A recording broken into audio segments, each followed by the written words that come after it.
An-Nisa ayat 60. Surah An-Nisa ayat 60. Halaman 88. An-Nisa surah sampai juz 5 ayat 60. Alam tara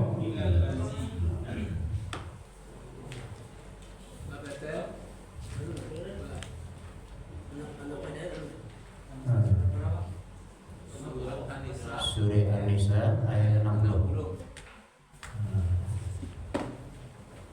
Surah Ambil.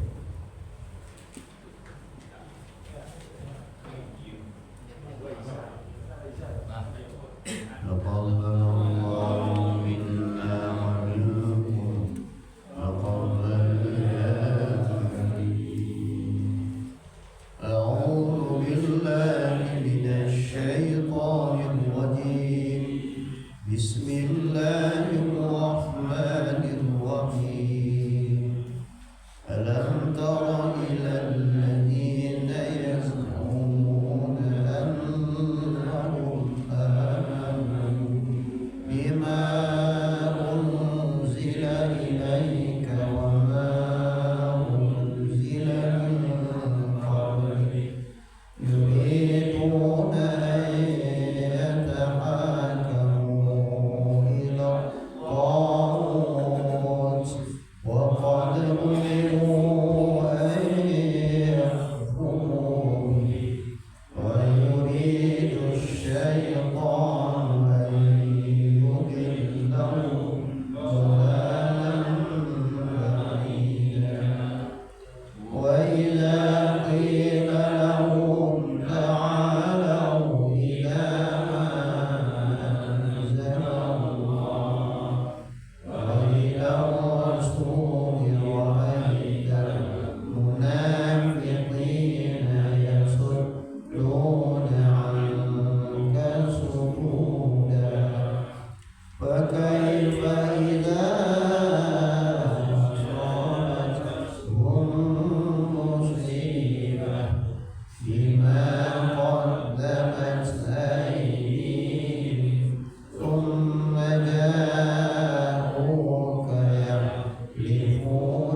Amin.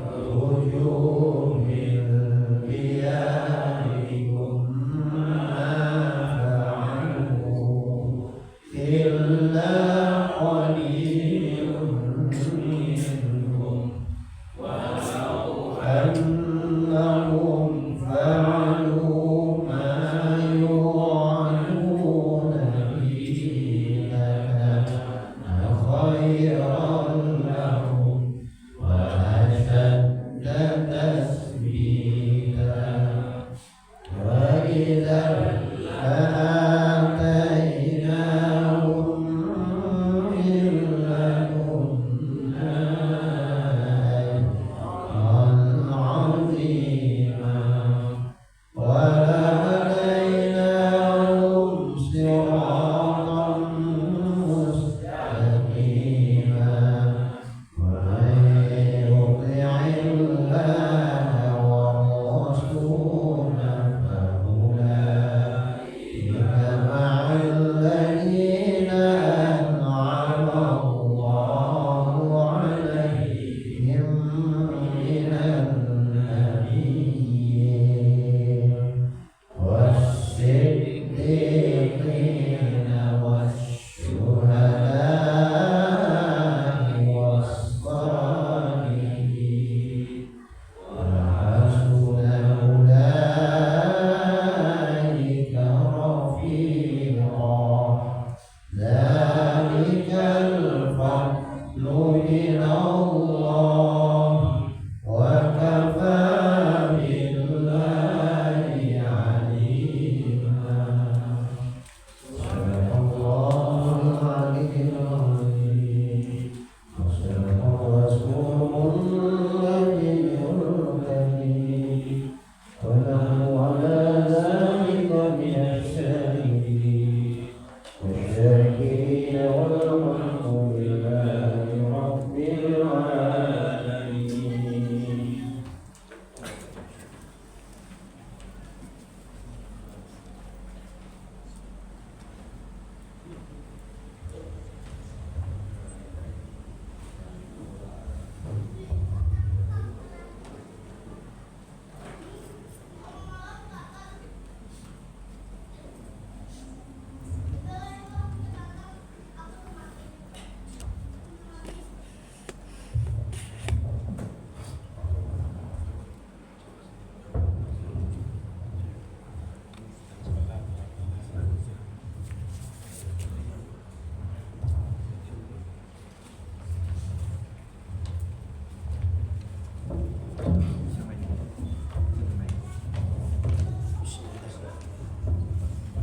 Assalamualaikum warahmatullahi wabarakatuh. Waalaikumsalam warahmatullahi wabarakatuh.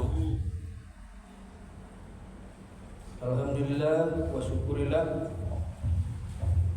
pada malam hari ini kita masih diberikan kesehatan lahir dan batin, kesempatan hingga kita dapat berkumpul bersama-sama di musala tiba yang kita cintai. Salawat dan salam kita sampaikan juga kepada Nabi kita Nabi Muhammad sallallahu alaihi wasallam dengan antara kata Allahumma shalli ala Muhammad wa ala ali Muhammad. Bapak-bapak, Ibu, sidang tarawih yang dimuliakan Allah. Pada malam ke-11 ini kita dikunjung lagi oleh pesantren Nusa Isafat, Jalan Gajah Mada, Gunung Pangilun. Jadi pada malam ini biar kita ada dua. Yang satu Bapak Dr. Gunarit Taib, yang kedua Taufik Hidayat. Jadi Taufik Hidayat nanya Pak Hidayat ini. Marilah kita minta saja kepada Taufik Hidayat untuk menyampaikan tausiahnya pada malam ini. Kepada Taufik, silakan.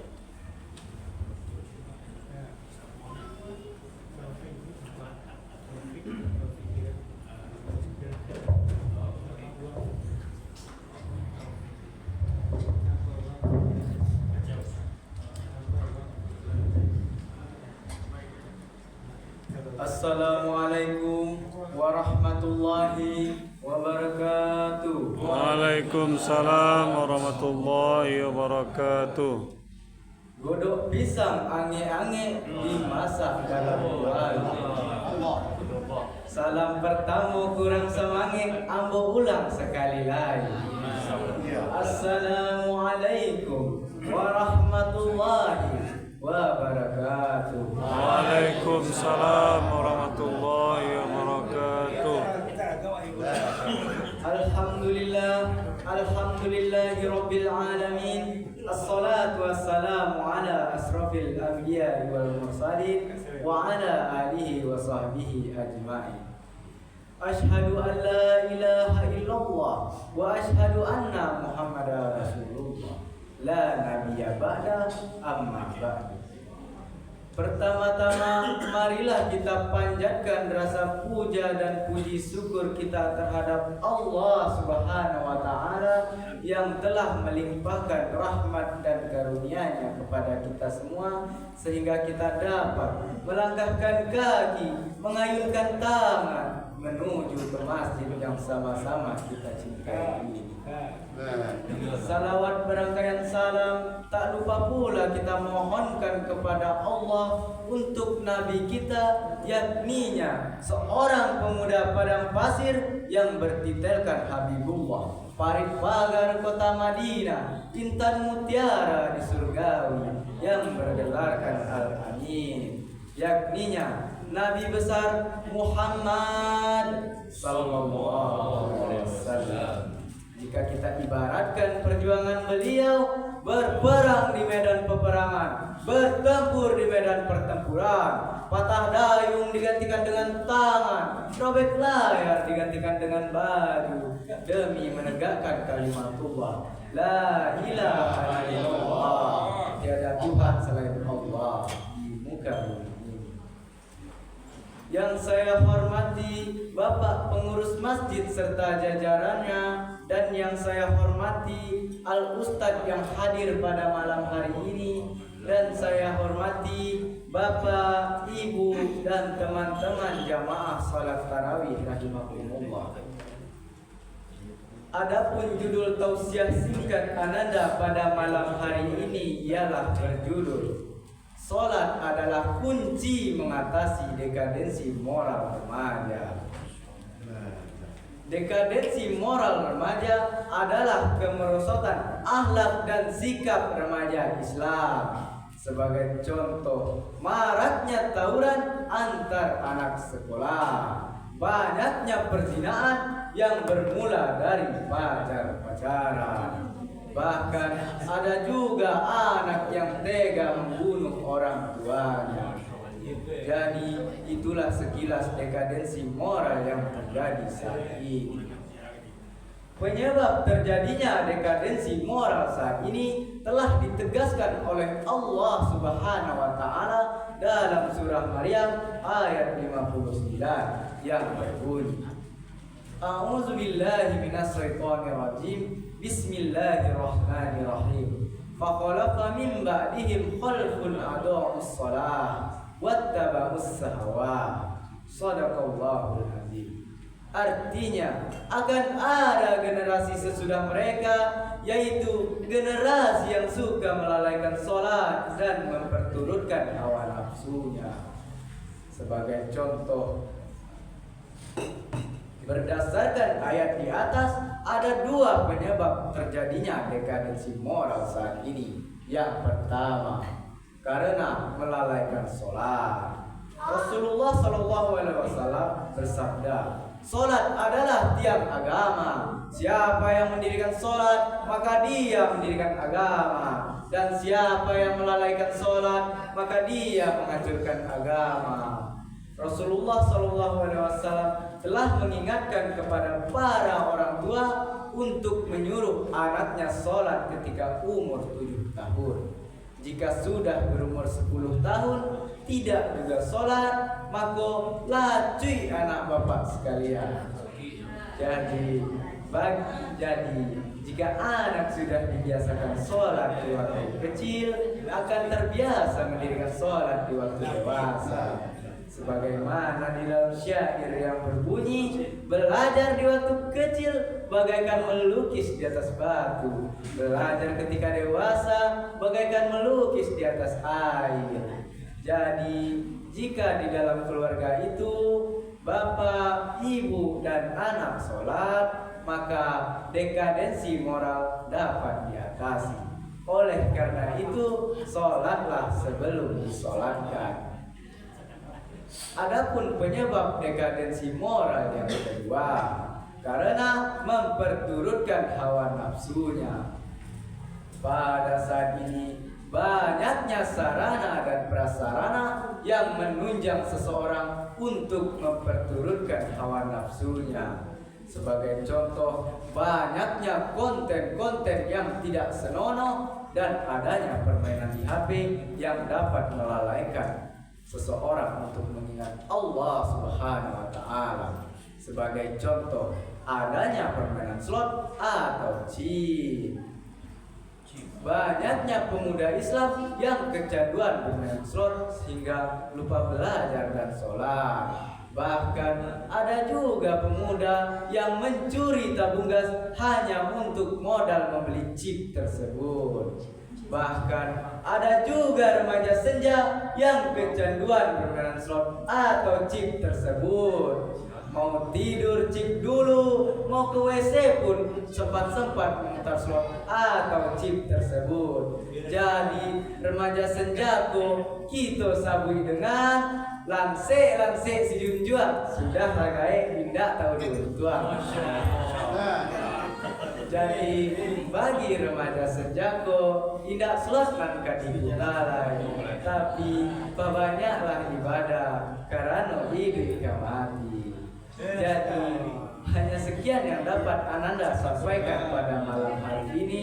Semoga apa yang Ananda sampaikan dapat bermanfaat bagi kita semua. Jadi Ananda akhiri dengan pantun. Banyaknya kayu di dalam rimbo, adonan kete, adonan gada. Sakian dulu nan dari ambo, beko dilanjut Ustaz nan labiang gada. Ciri kambing bule-bule, dipilih cie-cie. Bukan ceramah ambo yang sike, tapi kaki ambo konanlah manggarete. Makan karipi di tepi sawah, karipi jangan sampai jatuh. Wabillahi taufiq wal hidayah. Wassalamualaikum warahmatullahi wabarakatuh.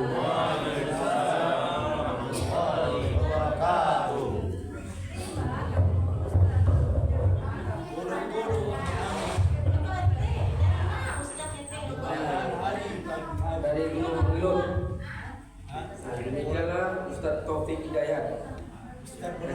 SPBU. Pak Taufik Hidayat. Terima kasih kami ucapkan kepada rakyat. Kita lanjutkan kepada kedua, yaitu Pak Doktor Munartai. Pak Doktor, silakan dengan segala hormat.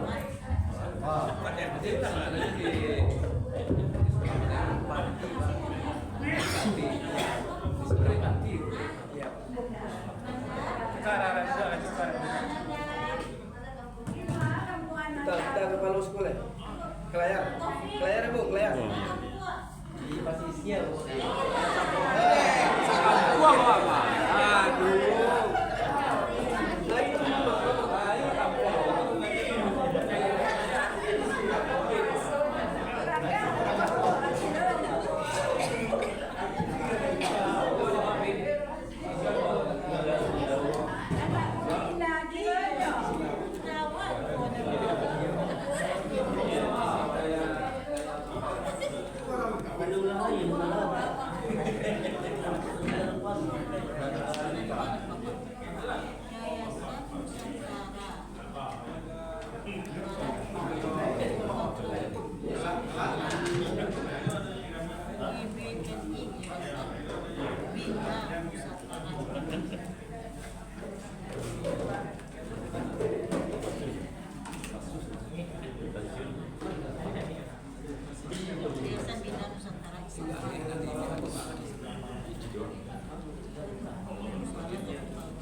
Pantunnya pakai apa?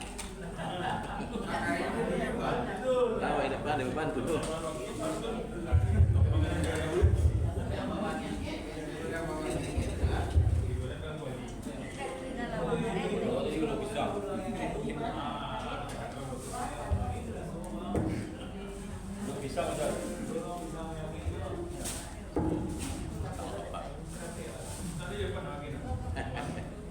Setelah bantu pandai itu belakang apa? Assalamualaikum warahmatullahi wabarakatuh. Waalaikumsalam warahmatullahi wabarakatuh. Alhamdulillahirabbil alamin wassalatu wassalamu ala asyrofil anbiya'i wal mursalin. Bapak Ibu, ya kalau betul dapat daerah ya. Cuma apa gak beruntung ini setiap Bapak Ibu pertama dari lama semangat dan benar-benar ini kok tiba lentak apa ada kan, bebek lumpuh gitu. Kalau dia lumpuh gitu kan. Jadi Bapak Ibu, saya akan menyampaikan bahan yang sebetulnya tadi pagi sudah saya share di YouTube yang betul PDF. Cuman dulu waktu sebelum puasa ada bapak-bapak ibu yang menyarankan baiklah bapak yang sehingga bapak yang untuk lebih memudahkan Pak. Nah tentang ini pengendalian diri sebetulnya saya sudah menyusun bahan yang sebetulnya kalau kita simak ini berkaitan dengan yang sebelumnya tentang bagaimana kita mengenal diri sendiri dan berkaitan juga dengan sebelumnya lagi. Bagaimana kita melihat akidah, ibadah dan itu dalam bentuk akhlak. Jadi saya usahakan bahan itu ada benang merah. Sehingga kalau setelah setahun, kalau kita simpulkan ada benang merahnya yang bisa kita dapatkan. Kemudian juga sebagaimana saya sampaikan, ini khususnya saya tujukan sebetulnya kepada anak muda sebetulnya. Saya mengharapkan Bapak Ibu bisa menyampaikan ke yang muda-muda, kalau awak lah dalam pasar dewasa dulu kan. Sehingga nanti saya juga menyajikannya dalam bentuk yang lebih sederhana. Seperti saya sampaikan, kalau ilmu fikihnya dangkal sekali, tapi bagaimana kita mengimplementasikannya itu yang akan saya sampaikan. Bapak Ibu, ini saya kaitkan dengan pelaksanaan puasa, di mana kata kunci dari puasa itu kan iman, ada puasa, dan akan kita bertakwa. Ini kan dasar yang selalu kita kaji setiap bulan puasa, mungkin 5-10 kali kita dengar dalam pengajian. Al-Baqarah surah 43 ya ayyuhalladzina amanu kutiba alaikumus syiyam kama kutiba alal ladzina tattaqun. Hai orang yang beriman, dia puasa agar bertakwa. Iman ini sudah kita kaji dalam pengajian kita yang dua yang sebelumnya. Bagaimana akidah diwujudkan dalam ibadah dan akan membentuk akhlak yang baik. Iman diwujudkan dulu. Jadi yang dipanggil di sinilah yang beriman. Pertanyaannya adalah setelah kita berpuasa puluhan tahun atau 12 tahun, bagi yang kecil mungkin beberapa tahun, apakah ketakwaan itu sampai tingkat di mana? Saya yakin Bapak Ibu itu sudah bertakwa, tingkatnya yang kita belum tahu. Nah, kita coba melihatnya bagaimana tingkatnya kita. Nah, takwa itu kepada diri. Ini kan yang kita kendalikan itu sebetulnya pikiran, lisan dan perbuatan. Kalau makan sudah dijelaskan oleh Pak Taufik, imsak dilambatkan, bukan dicepatkan, makan yang agak kenyang, dan menghilangkan makanan siang dan malam. Nah, bagaimana kita mengendalikan pikiran, lisan dan perbuatan ini? Sebetulnya di dalam jiwa kita ini ada dua bibit sebetulnya, ada fujur, ada takwa. Nah, sampai di mana fujur ini mengendalikan takwa, itulah yang akan kita lihat. Semua kita pasti pernah mengendalikan diri, pasti pernah berhasil dan pasti pernah gagal. Wah, tidak mungkin tidak pernah dilakukan Pak ya. Itu di saat kita gagal mengendalikan diri. Tapi di sahabat-sahabat itu bahasa kita berhasil. Jadi bagaimana kita mengendalikan pikiran, lisan dan perbuatan.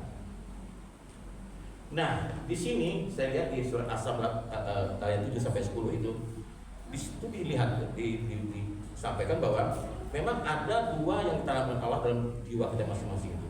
Ada sikap fujur, ada takwa. Nah, fujur ini berkaitan dengan hal yang negatif.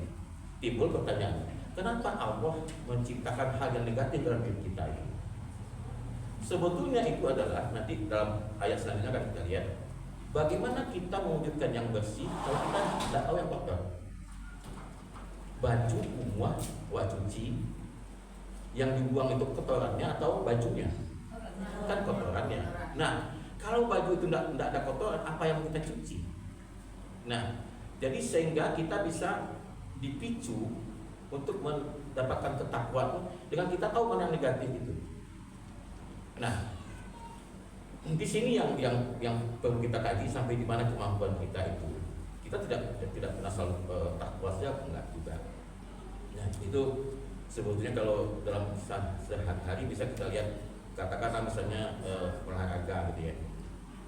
Pemain bulu tangkis itu tidak akan pernah juara Kalau waktu latihan dia tidak diadu dengan yang lebih bagus, dicarikan lawannya gitu kan.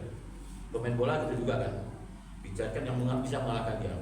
Fujur begitu juga.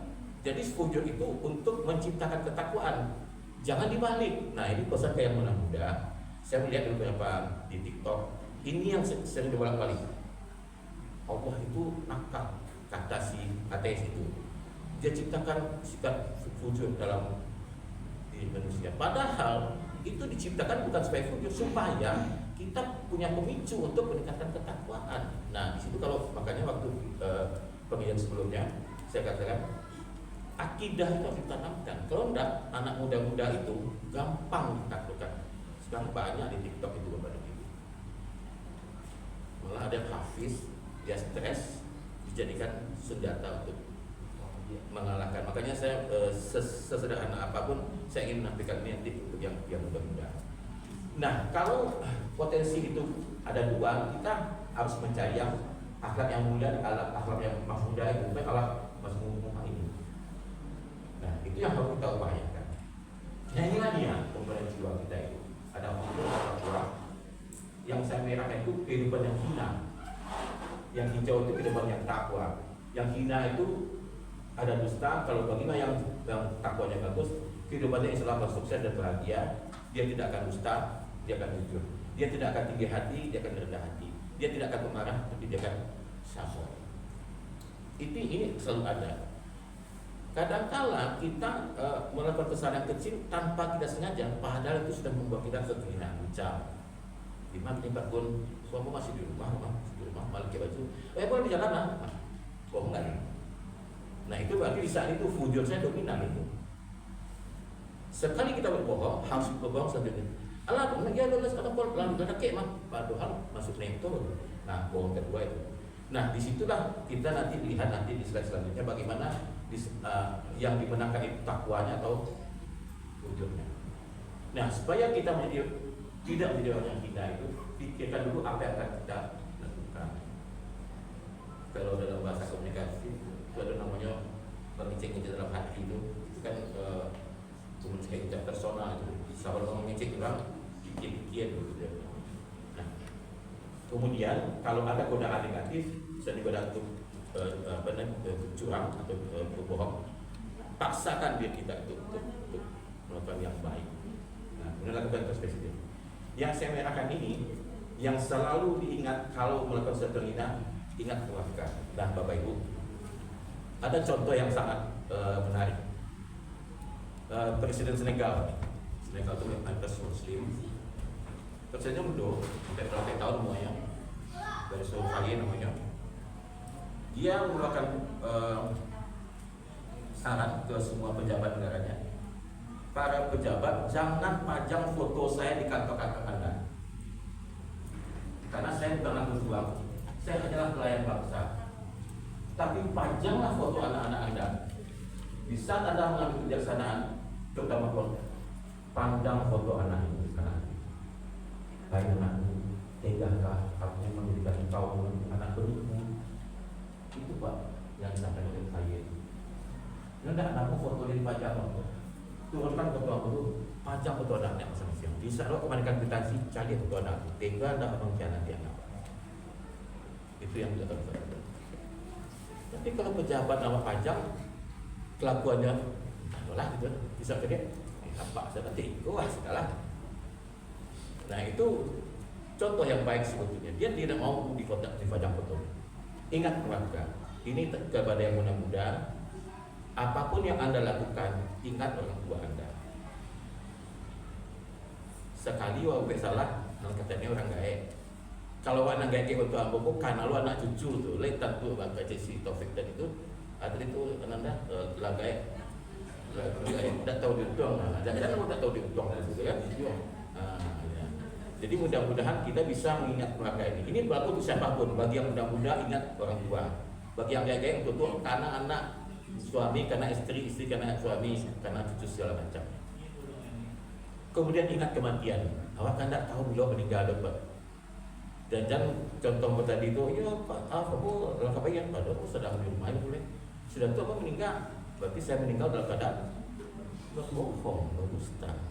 Jadi sekecil apapun dusta itu, ingat kematian. Semua kita pernah terlena. Saya sering sampaikan, awak tas dan di betulan ketek, ya. Kalau betul-betul nampak gitu ya. Jadi aku cuma mengingatkan betul-betul ketek. Kalau betul-betul kadang bela ustaz-ustaz yang dalam ilmu fikih, kalau aku dangkal sekali. Tapi bagaimanapun yang mengimplementasikan itu sangat penting. Nah ini wujud dan takwa dalam ruh manusia itu di surat Al-Isra ayat 3 itu. Mereka bertanya kepada Nabi Muhammad tentang roh. Katakanlah roh itu urusan Tuhanku, sedangkan kamu tidak diberi pengetahuan kecuali hanya sedikit. Nah, di saat orang pintar mengkaji agama, dia lupa kadang-kadang bahwa pengetahuan dia itu kan hanya ibarat telunjuk dimasukkan ke lautan, ditarik berapa bait itu, segitulah pengetahuan. Tapi bagi yang muda-muda, saya ingatkan, sampai 5 banasan tiang awak. Mana hebat baju almarhum Habibie, sepintar itunya, alimnya bukan main, puasa Kamis, Senin Kamis. Jadi kalau dikaji secara ilmiah agama itu, sedang Pak Habibie itu sepintar itu dunia ngakuinya begitu alimnya. Apalagi seorang tunarita kok siapanalnya gitu kan. Nah jadi tidak ada alasan kenapa ini sering saya sampaikan. Inilah yang data bagi kaum ateis untuk menjatuhkan yang muda-muda. Yang ateis sasarannya bukan yang tua-tua atau tahu apa tapi yang muda-muda. Makanya dia bermain di TikTok, bukan di Facebook, tapi di TikTok. Nah itu bahaya bagi muda-muda. Jadi kalau dulu saya ingat kita itu adalah non-muslim, sekarang non-muslim ditambah dengan itu bisa kita amati dalam satu kontennya di TikTok itu. Nah kemudian daya gerak nafsu kita yang ada pada diri kita itu sebenarnya ada 3, ada yang bainah, saboya, dan nafkah ini. Tentu karena sudah dekat waktunya, sudah saya cepat saja. Kita berusahakan sampai ke yang nafkah ini. Ini berkaitan dengan kecerdasan, tapi hati-hati juga. Orang yang pintar kalau tidak diiringi dengan ketakwaan, kecerdasan itu menjadi hal yang negatif. Bisa untuk menipu, bisa untuk licik, bisa untuk menzalimi yang lain. Jadi kecerdasan pun itu hati-hati juga. Kalau yang bainah yang orientasi yang ingin senang-senang saja. Kalau baik kamu jadi apa bukan kini situ sikap seperti itu ya. Nah inilah asal dasarnya kenapa orang itu hanya makan minum saja, ujung-ujungnya caranya menjadi tidak diutamakan. Nah saboyah itu dia egois dan merendahkan orang lain. Nah kalau kita lihat ini saya dapatkan dari kajian Imam Ghazali yang ada pada ceramah Fakhruddin Aziz. Sebetulnya tadi seperti ini, yang digoda nafsu itu perut dulu, bahwa mereka makan banyak, berlebih, minum segala macam. Nah itulah yang menyebabkan orang bisa menipu itu. Kalau setan itu sudah bisa menggoda perut, dia menggoda kita supaya kita melakukan hal-hal negatif terhadap lawan jenis. Mungkin dalam kajian lain dengan istilah yang lain. Nah kemudian kalau itu sudah berhasil, baru hati yang dipermainkannya. Bagaimana kita merusak orang lain. Ujung-ujungnya otak kita ini digunakan untuk yang zolim. Jadi ini kajian yang Ghazali itu, inilah urutan godaan nafsu itu mulai dari perut. Bagaimana kita menghadapi lawan jenis, bagaimana dia merusak hati sehingga otak yang cerdas ini digunakan untuk menzalimi orang lain. Nah, inilah yang kita lihat di surat Yusuf itu tentang nafsu itu tadi. Jadi sebetulnya aku tidak menyatakan dia bebas dari kesalahan karena sesungguhnya nafsu selalu mendorong pada kejahatan, kecuali ini ada kecuali ya, kecuali nafsu yang diberi rahmat oleh Allah. Sesungguhnya Tuhan Maha Pengampun dan Maha Penyayang. Ini tidak membuatkan yang tadi bahwa hal-hal yang negatif itu selalu ada yang positifnya di Allah. Nah kemudian Bapak dan Ibu, kita lihat di sini komponen jiwa nafsu manusia kita ini. Pertama itu jasa, kedua hayat, yang ketiga itu buruk. Yang jasa itu bagian yang dua ini gampang dikendalikan, mengatur kaki, tangan, kepala, dan gampang gitu ya. Kemudian hayat bagian dalam tubuh manusia. Hayat juga ada akal, nafsu, kolbu. Kolbu itu yang mengarahkan akal dan nafsu ini. Kalau kolbu itu tidak bisa mengarahkan akal dan nafsu itu yang bahaya. Makanya dalam beberapa kajian Ustaz Hadi Hidayat dia mengatakan kenapa kalau kita sholat itu sebaiknya begini. Kolbu itu secara simbolnya di sini. Bukan tidak boleh begini, ada juga yang sholat begini kata-kata mazhabnya. Tapi salah satu dasar mengenai tangan begini di sini Ini fungsi posisi kolbu itu. Saya dengan beberapa kajian ini hadisnya seperti itu, dan itu juga katanya lebih mempermudah kita itu kusuk. Memang kenapa kalau sakit hati dan dia kemudian sakit. Jadi di sini memang sini kolbu itu kita seperti itu. Nah kemudian kondisi jiwa yang dikatakan dalam puasa itu ini yang terakhir, amarah, merasa nyaman walaupun melakukan kesalahan. Yang puasa biasa dan tidak puasa itu adalah kejahatan yang dilakukan sehari-hari. Kemudian lawamah itu ada godaan. Dia mau puasa tapi ada godaan, timbul konservatif lagi dia. Tapi akhirnya iman itu kalah. Akhirnya dia melepaskan puasa itu di sana. Atau pada akhirnya dia itu melakukan kesalahan. Yang ketiga dia mulhamah. Mulhamah ini ada konservatif juga, tapi alhamdulillah akhirnya dia bisa memenangkan kedaulatan hatinya. Fujurnya dikalahkan oleh rasa takwa tadi. Jadi kalau yang lawamah ini fujur itu menang, takwa yang kalah. Kalau di mulhamah ini takwanya menang, fujurnya kalah. Nah, yang paling bagus tentu yang mutmainah. Mutmainah tidak tergoyahkan. Jadi bagaimanapun digoda, dia akan tetap bisa bertahan. Itu yang pertama. Ini tidak tergoyah karena selalu ingat Allah Subhanahu wa Ta'ala. Inilah yang kajian kita sebelum ini. Jadi kalau kita selalu ingat Allah itu, ya kita akan sampai pada posisi yang mutmainah ini. Tentu kita ingin posisi ini supaya seperti apapun godaan kita tidak peduli lagi, tidak ada kontak batin segala macam. Yang penting kita bisa mampu. Itu yang bisa saya sampaikan dalam sama terbatas ini. Assalamualaikum warahmatullahi wabarakatuh. Waalaikumsalam warahmatullahi wabarakatuh.